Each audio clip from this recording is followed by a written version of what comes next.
you go to Navy boot camp to go to Buds, and how old are you at this time? Well, yeah, so this is kind of where my story begins. I think I was 19 when I finally went to boot camp.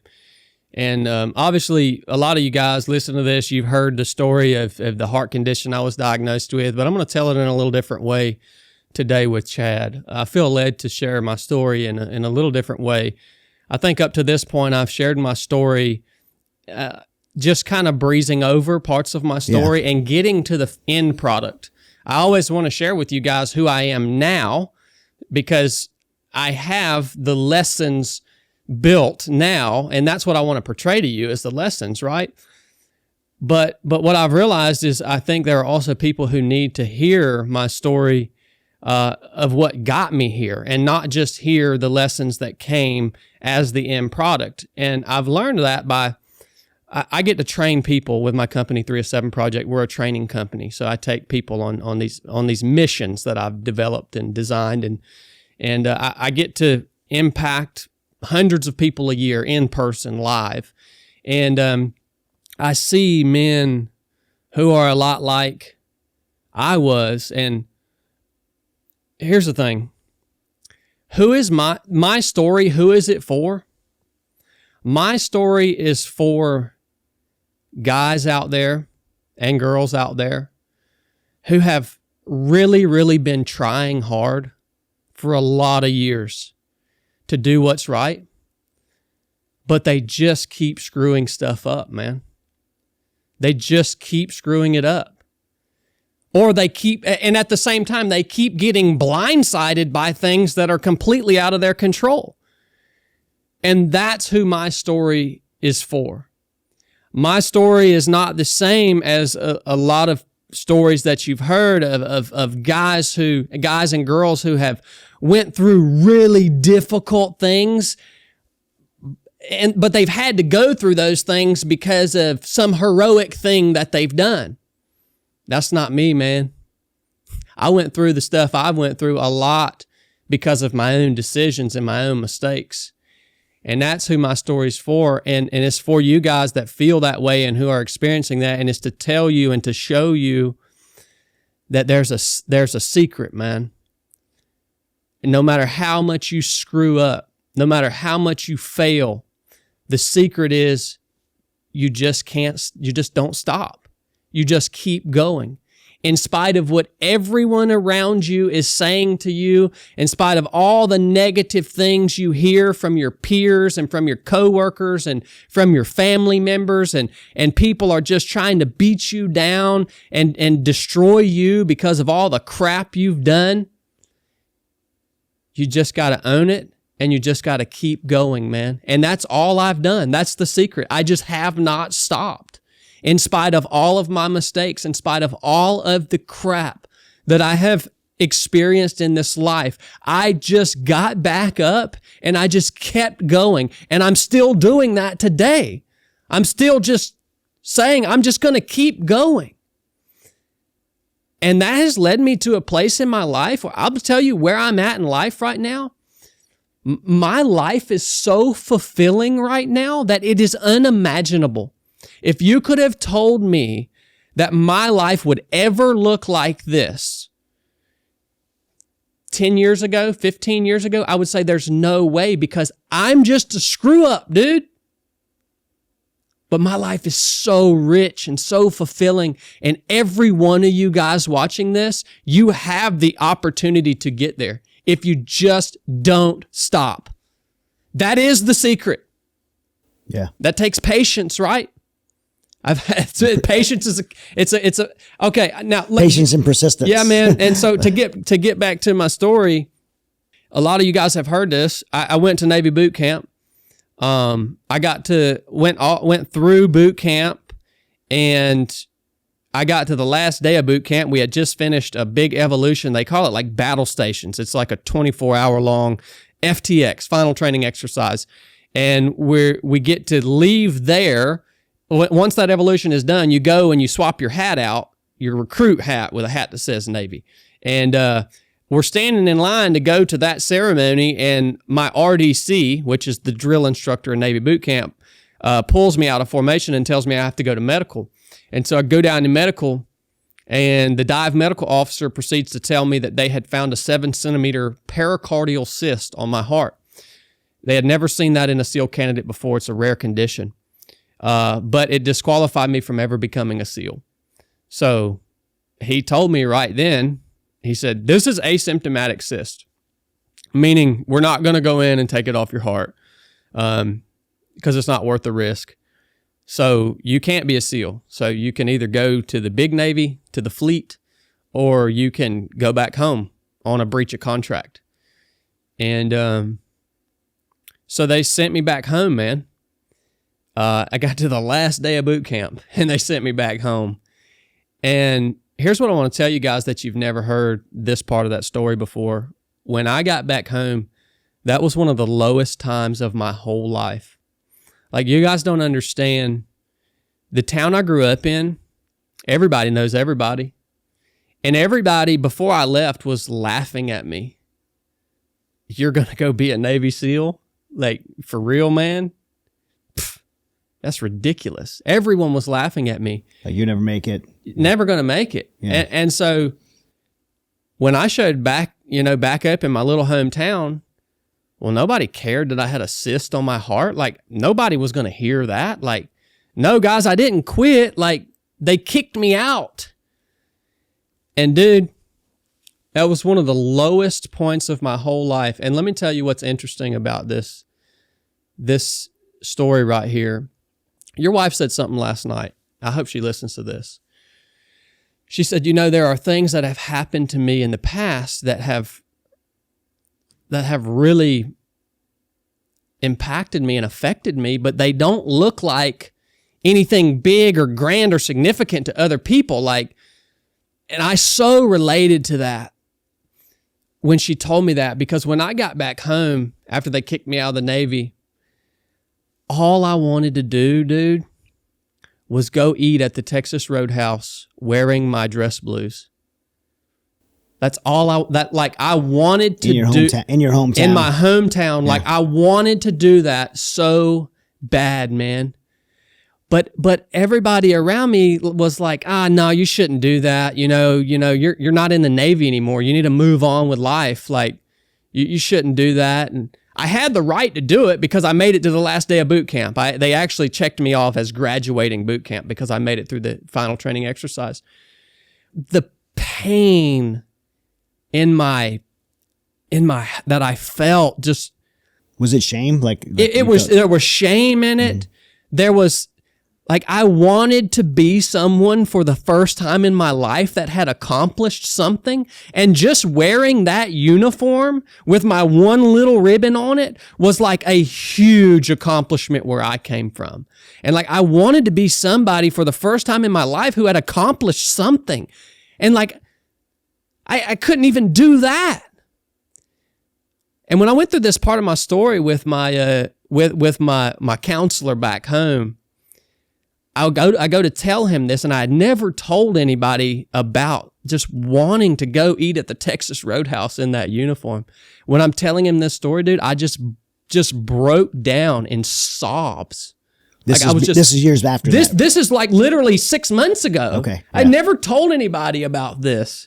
But when I tell it to him for the first time, there was like the pain that like got locked in me somewhere from that moment. And it looks minuscule to everyone else, but the pain that was locked in my soul from that moment, it had been locked in there for decades.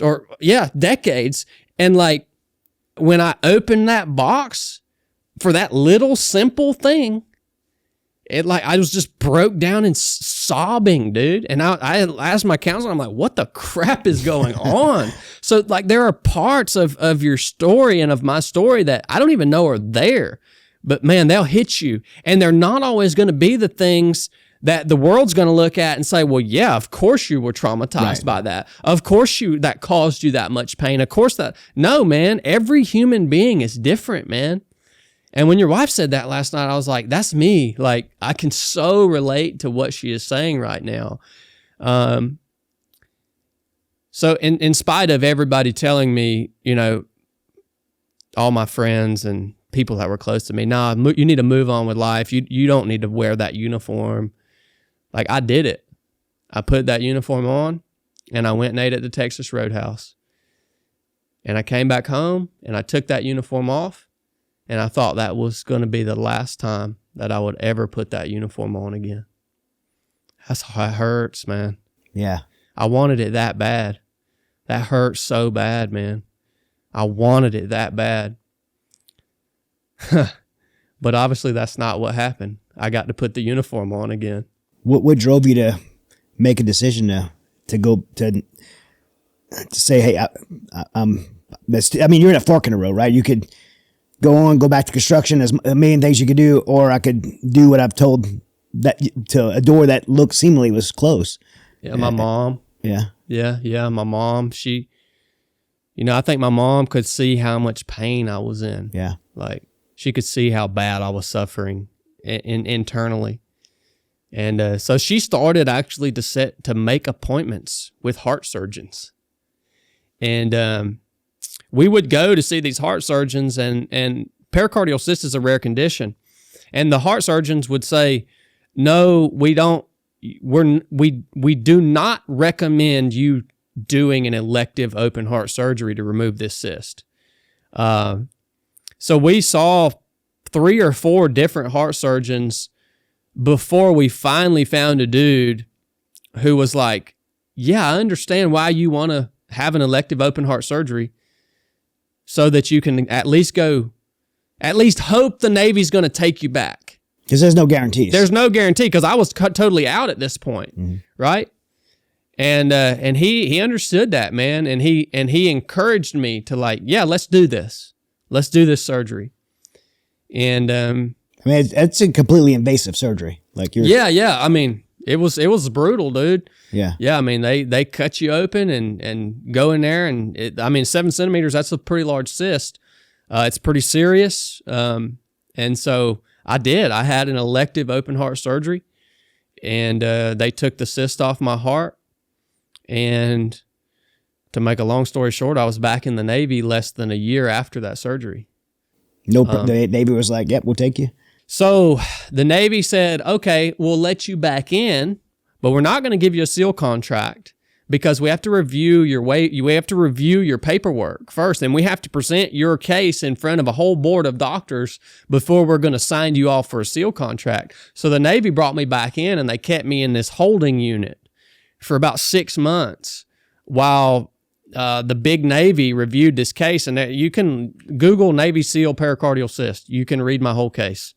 It doesn't have my name on it, but I'm the only one. Yeah. And the surgeons and the doctors reviewed this case, reviewed my civilian medical records, and said, okay, well, yeah, it looks like everything's good to go. We're gonna let him go to BUD/S. And I didn't have to go back through boot camp again. So I'm just in this holding unit.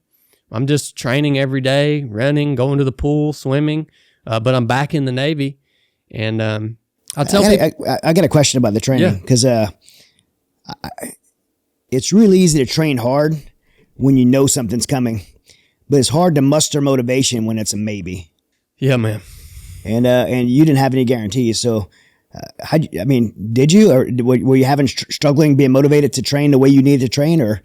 Man, I just wanted it so bad. Like, there were no guarantees, but I think I had convinced myself that at this point, nothing was going to prevent me from going to do that. Yeah. Which was a lie, but sometimes you need to convince yourself. You lie to yourself sometimes. Sometimes you need to convince yourself that things are better than they really are. Yeah. When you're in the fight, Yeah.